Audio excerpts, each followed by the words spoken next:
भोजपुरिया डरिला खाली बात से, साँच खाती लड़ जाई केहू के बाप से। हई भोजपुरिया डरिला खाली बात से, साँच खाती लड़ जाई केहू के बाप से। तो पीछे हटम न के तनो झमेल होई, आज जेल होई काल बेल होई, परसों से उहे खेल होई। आज जेल होई काल बेल होई, परसों से उहे खेल होई।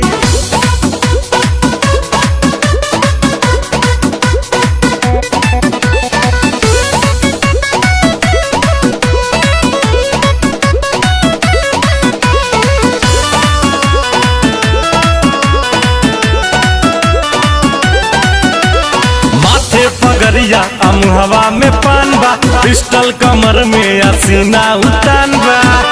इहे तो असली भोजपुरिया के पहचान बा।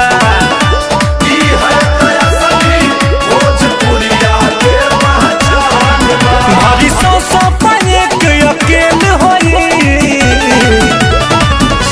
आज जेल होई काल बेल होई, परसों से उहे खेल होई। आज जेल होई कल बेल होई, परसों से उहे खेल होई।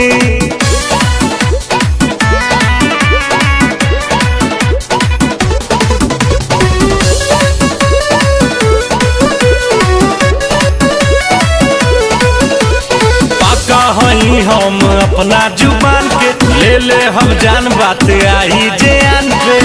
करिले न सहीले माटी के अपमान के, करिले न सहीले माटी के अपमान के। भर दे हम जे माथा फेल होई,